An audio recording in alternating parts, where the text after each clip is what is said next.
Bonjour chère Sarah. Bonjour Stéphane. Eh bien, de quoi veux-tu parler aujourd'hui, Sarah? De quoi voulons-nous parler Oui, aujourd'hui? pardon. De quoi allons-nous parler même aujourd'hui? Tout à fait. Alors aujourd'hui, nous allons parler des maladies comme outils de guérison. Guérison, maladie. Maladie, guérison, ou ça va pas très bien ensemble en Il y a général. peut-être un oxymore dans cette phrase. Oh, bravo, tu te souviens de tes cours de français Oui. de quatrième? Merveilleux. Pourquoi est-ce que c'est un oxymore? Parce qu'on oppose Oui, finalement la maladie à la guérison. c'est ça. Donc il y a deux termes antagonistes dans la même phrase. D'accord, mais alors que finalement, peut-être que c'était pas forcément le cas. Bien au Peut-être. contraire, bien au contraire. Et on va vous expliquer pourquoi ce n'est pas forcément le cas. Alors on va partir du constat qu'on fait aujourd'hui finalement dans notre éducation, dans nos sociétés, comment est considérée une maladie. Une maladie, c'est un petit peu comme une espèce de truc qui vous tombe dessus, un peu comme la tuile de votre toit qui vous atterrit sur la tête sans que vous C'est un l'ayez- microbe, on chope un microbe. On chope un truc, on chope une bactérie, un microbe, on a pris froid, enfin voilà, voire un peu plus grave, hein, dans les cas, on va dire, de cancer, de sclérose, etc. Notre corps ne veut pas être notre ami. C'est un thème joyeux aujourd'hui. C'est un thème très joyeux. Bon, on va le rendre joyeux, pas de souci. Et du coup, on se dit, oh mon Dieu, il m'arrive encore un truc, c'est incroyable, il va falloir que je fasse face à cela, ça va être compliqué, etc., etc. C'est vrai que c'est pas simple à dire ça. Faire face à Faire cela. face à cela, oui, ça demande un petit effort de diction, effectivement. Et donc, qu'est-ce qu'on fait dans la généralité des cas? C'est que lorsqu'on se sent pas bien, lorsqu'on se sent malade, on court chez notre médecin. Voilà. Médecin. Et le travail du médecin, on va dire traditionnel, allopathique, c'est quoi? C'est de vous prescrire des molécules, donc des médicaments, qui vont permettre d'atténuer les symptômes de votre maladie, Voire de les supprimer. voire de les supprimer, de les éradiquer. Et donc c'est reparti pour un tour, vous êtes de nouveau sur pied, vous allez pouvoir continuer vos activités. Sauf que quelques temps après, qu'est-ce qui se passe à nouveau? Il suffit d'un coup de fatigue, il suffit de n'importe quoi, un peu plus de stress que d'habitude, une alimentation un peu moins bien réglée que d'habitude, et hop, votre corps, de nouveau, se remet à dégénérer et à créer une maladie. Moi j'ai une question par rapport à ça, parce qu'on Oui. se rend compte qu'il y a souvent toujours les mêmes maladies pour telle et telle personne. Alors, est-ce que c'est le fruit du hasard, chère Sarah, ou pas? Bah justement, on va passer à la deuxième partie de notre exposé, parce que je pense que vous avez compris qu'on n'était pas tout à fait d'accord avec eh bien, cette façon de voir les choses, et donc on va essayer de vous expliquer comment nous, on entrevoit les choses par rapport à la maladie. Peut-être que vous avez déjà lu certains ouvrages à ce sujet, peut-être que vous avez déjà écouté certaines émissions. On commence aujourd'hui à avoir un point de vue différent sur la maladie, qui n'est plus considéré comme seulement une espèce de hasard finalement, voilà, qui nous arrive et contre lequel finalement on ne peut rien faire d'autre que d'accepter et d'aller se soigner avec ce que la convention nous propose. Peut-être c'est Oui. peut-être le moment de partager un ouvrage assez intéressant. Le grand dictionnaire des maladies, enfin des malaises et des maladies, qui a Tout à été écrit fait. par Jacques Martel. Oui.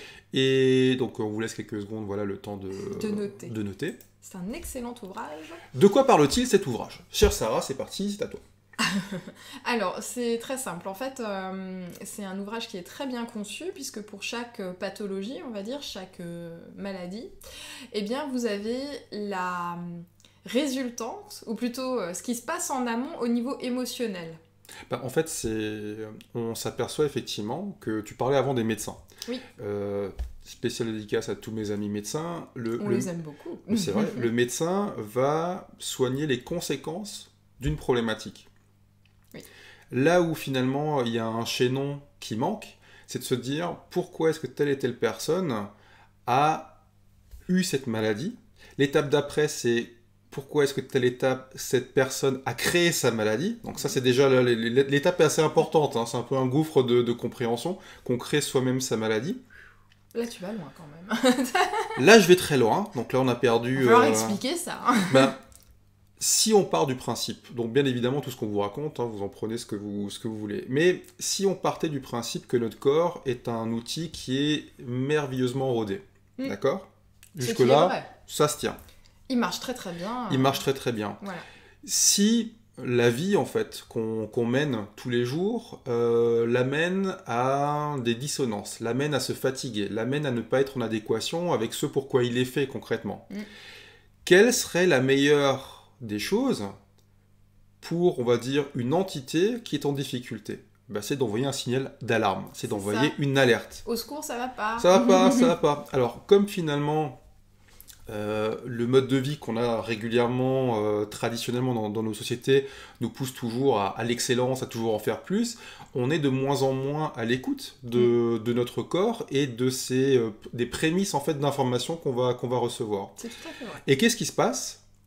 À un moment, il dit, écoute, tu comprends pas de souci, tu vas rester 3 jours au pieu. Comme ça, pendant ces 3 jours, tu auras le temps de réfléchir à ta vie. Oui. Et l'étape d'après, en fait, c'est de se dire, ok, en fonction de l'endroit de mon corps où telle et telle pathologie se crée, je dois pouvoir prendre conscience, il y a une espèce de grille de lecture, en fait, de l'origine psychologique de la pathologie. Et pour les personnes qui ne nous croient pas, dont finalement je faisais partie indirectement à un moment, je vous engage vraiment à acheter ce livre ou à vous le faire prêter, c'est pas forcément la peine de l'acheter, vous le faire prêter, et de voir par rapport à vos pathologies et au moment finalement où vous les aviez eues dans votre existence. Et là on s'aperçoit, et c'est ce qui est assez marrant d'ailleurs avec les personnes qui sont plutôt fermées en fait par rapport à cette information, de se dire qu'elles font limite un malaise en se disant mais c'est exactement ce que je suis en train de ressentir. D'ailleurs, quand on a des personnes qui viennent nous voir en consultation ou en coaching, quand elles arrivent chez nous en disant voilà, j'ai mal à tel endroit, ou alors depuis toute ma vie je traîne telle et telle problématique de santé, on leur fait lire l'article dans le grand dictionnaire des malaises et des maladies. Et 9 fois sur 10, si c'est pas plus... je le remets un peu, comme ça, voilà. Tout à fait. 9 fois sur 10, si ce n'est pas plus, ça colle exactement à ce que la personne est en train de vivre dans son existence. Donc, voilà, partons de ce constat-là. Mais est-ce que ça voudrait dire Où est-ce qu'on veut vous emmener? Mais est-ce que ça voudrait dire, cher Sarah, oui, cher Stéphane, qu'en traitant l'origine d'une problématique, est-ce que la personne serait amenée à guérir? Alors, de mon point de vue, je pense que oui. Et pourquoi cela?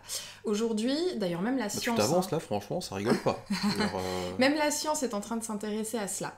On commence à comprendre que nos pensées, que ce qui se passe au niveau de notre cerveau a une influence tout à fait directe sur ce qui se passe dans nos cellules, au niveau de notre corps, sur le fonctionnement de notre organisme. Et ils s'aperçoivent que les personnes qui justement ont un mode de vie moins stressant, avec on va dire un cadre de vie joyeux, qui cultivent des pensées positives, sont beaucoup moins exposées que des personnes qui ont un rythme de vie stressant ou qui vivent justement des traumatismes dans leur existence qui s'inscrit ensuite dans leur chair. Et c'est finalement une réalité dont on n'a pas encore conscience ni confiance. J'adore parce que tu regardes en peu, mais il n'y a rien marqué. Il y a strictement rien en fait. Je regardais le livre. Je regardais le livre. C'est une façon de réfléchir aussi. Et l'idée, c'est de se dire, ok, puisque mon cerveau a tellement d'influence finalement sur mon corps, lorsque je tombe malade, lorsque je déclare un malaise, une maladie, qu'est-ce qui a derrière? Je vais prendre l'exemple du cancer parce que c'est, on va dire, le plus parlant et c'est aussi l'un des cas les plus graves. Voilà, quand vous avez un cancer, c'est pas comme si vous aviez un rhume, c'est vraiment votre corps, comme tu disais avant, tu parlais des sonnettes d'alarme, là c'est votre corps qui dit bon, si maintenant tu fais pas quelque chose, c'est très simple, j'arrête. Et arrêter, ça signifie quoi? Ça signifie mourir. Donc effectivement, on a développé des traitements, mais des traitements très lourds, qui finissent par, on va dire, soigner la tumeur, mais qui endommagent 2 ou 3 organes au passage. Bon, on va pas faire une vidéo sur ce sujet-là, mais... Sinon on aura un procès, donc on va pas... L'idée, c'est de se dire, ok, l'influence émotionnelle qui a créé un cancer, elle remonte toujours au moins 7 ans en arrière dans votre existence. 7 ans, c'est long quand même. Ça veut dire que durant 7 ans, vous avez imprégné les cellules de votre corps d'un message psychologique, émotionnel tellement fort qu'au final, votre corps, il dit « c'est bon, j'arrête, stop, ça suffit. Tu n'es vraiment pas sur la bonne voie. Tu n'es vraiment pas, on va dire, branché sur les ondes sur lesquelles tu devrais être branché pour être heureux. Donc maintenant, voilà, c'est le dernier, on va dire que c'est l'ultimatum que vous lance votre corps pour que vous puissiez faire machine Mais arrière. j'adore ce sujet parce qu'on peut partir dans tous les sens. Parce que là, tu me dis, oui, il faut 7 ans. Oui. Mais comment est-ce que tu pourrais expliquer, comment nous pourrions expliquer finalement le cancer d'un enfant qui a 3 ans dans ce cas de figure? Ah, mais je pense que tu as la réponse au bout des lèvres.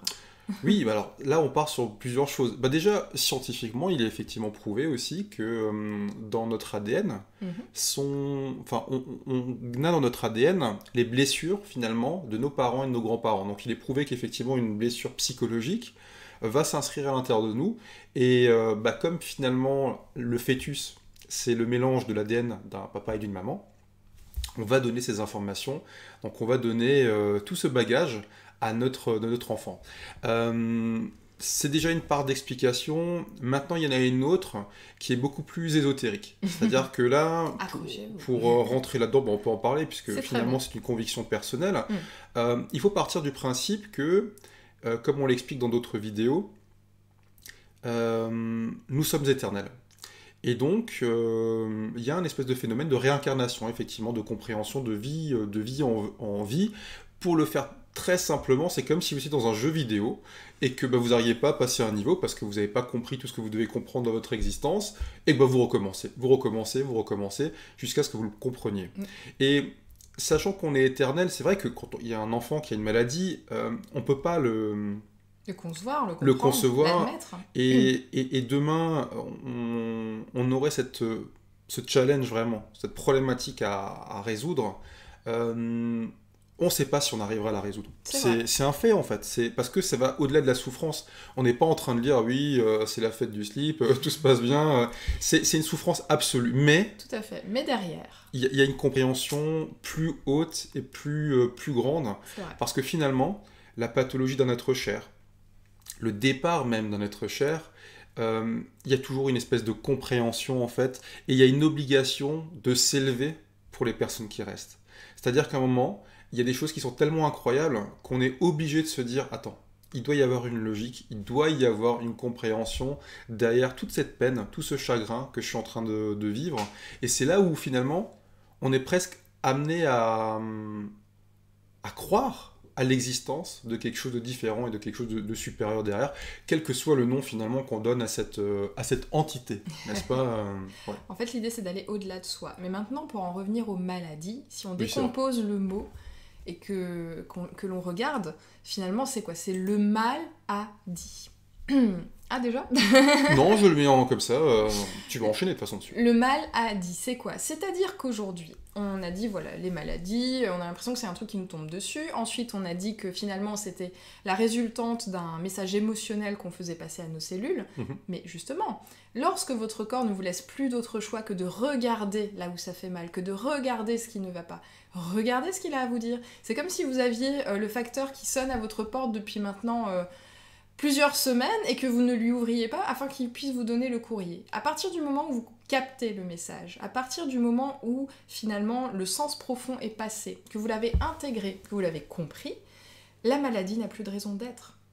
Alors ça semble un peu facile comme ça, c'est vrai que c'est facile à dire, c'est un cheminement qui est un petit peu plus compliqué au quotidien, c'est certain, mais c'est vraiment comme ça que ça se passe. On l'a constaté, on vous dit pas ça par hasard, c'est parce qu'on l'a constaté chez des personnes que l'on suit, on l'a constaté chez des personnes de notre entourage aussi. L'accompagnement médical n'est pas à proscrire ou à opposer à tout ce qu'on explique. C'est-à-dire que quand il y a une pathologie importante, quand tu es ouvert à la jambe et que tu saignes, concrètement, c'est « Ah oui, je comprends que ça vient de là. » Non, mais il faut éradiquer... quand il y a urgence, il faut agir, c'est normal. Et il y a un accompagnement. Mais ce qu'on essaie de faire comprendre là-dedans, et c'est ça, je pense, le plus important, c'est que tout accompagnement médical traditionnel doit s'accompagner d'une prise de conscience de l'origine de la pathologie. En parallèle, c'est très important. C'est hyper important parce que sinon vous allez reproduire ad vitam aeternam toujours les mêmes schémas et recréer, votre corps va recréer les mêmes pathologies jusqu'à la fin de votre existence. Exactement, de pire en pire jusqu'à ce que vous ayez enfin l'audace, parce qu'il s'agit vraiment de faire preuve de courage. de regarder ce qui ne va pas, de regarder en face vos problématiques. Alors, c'est ce que je disais avant, c'est facile à dire, c'est pas facile à faire. Pourquoi ? Parce que regarder en face ce qui ne va pas chez nous, c'est aussi se remettre en question, c'est aussi reconnaître là où on a déconné, c'est aussi reconnaître là où on n'a pas forcément été au top. Et tu parlais tout à l'heure de performance, comme quoi il faut toujours être beau, en bonne santé, performant et toujours être au top de soi-même. Il faut s'accorder dans l'existence des moments où on n'est pas au top de soi-même. C'est aussi simple que ça, c'est faire preuve, on va dire, de douceur avec soi et profiter de ces moments pour se dire ok, là je vais pas bien, il y a un truc qui cloche dans mon corps, je regarde en profondeur à quoi c'est lié et j'accepte de regarder ce que je n'ai pas fait de correct pour prendre soin de mon corps, d'où justement la couverture de l'ouvrage que tu viens de mettre, puisque nous avons écrit un livre qui s'appelle « Se réconcilier avec son corps ». Tu as écrit un livre. Oui. C'est de la collaboration, tu t'es occupé de tout ce qui était mise en forme, donc c'est tout aussi important. Et il est très important de prendre vraiment soin de notre corps, afin justement qu'il ne vienne pas toquer à votre porte avec un message genre chronopost urgent, vous auriez une boîte à ouvrir et bim, vous recevriez un coup de poing dans la figure. Ça se travaille en amont. Et donc dans ce livre-là, on a décidé de mettre toutes les clés nécessaires afin que vous puissiez justement prendre soin de votre corps. Et plus vous prendrez soin de votre corps, eh bien, moins vous en souffrirez, tout simplement. Votre corps n'aura plus besoin de vous faire mal pour que vous puissiez l'écouter. C'est comme apprendre à faire sa vidange soi-même de la voiture plutôt que Absolument. d'attendre que le moteur brûle. Eh ben, c'est une très bonne image puisque dans le livre, on reprend justement cette image de la voiture. Je ne le savais pas. Du bon carburant, voilà. C'est vrai qu'aujourd'hui, à la limite, on est presque plus obsédé par le fonctionnement de sa voiture, on l'emmène régulièrement en révision, elle va chez le garagiste dès qu'il y a un voyant qui s'allume, mais on fait pas pareil avec notre corps, et ça c'est tout à fait dommage. Donc pensez bien à cela, il est primordial de prendre soin de votre corps de la bonne façon, et donc vous avez toutes les recettes dans ce livre, on vous met le lien pour que vous puissiez le consulter justement et que vous puissiez, si vous le souhaitez, le commander. Et il est très important de se dire que vous êtes malade, ok. C'est pas grave. Déjà, c'est pas grave pour commencer. Quelle que soit la pathologie, ça peut aller de la plus bénigne à la plus grave. Ce n'est pas grave, c'est juste un message. Et si aujourd'hui vous acceptez de comprendre le message qu'il y a derrière, demain vous n'aurez plus besoin de reproduire ce schéma-là et d'être mal. Je crois que tu te dis. Simplement. Tout est clair. Je pense que nous avons tout dit. On vous embrasse. Merci. Prenez soin de vous. À la prochaine vidéo, où on parlera, il me semble, de qu'est-ce qui nous empêche d'être heureux. Tout un programme. Il en faut peu pour être heureux. Ciao.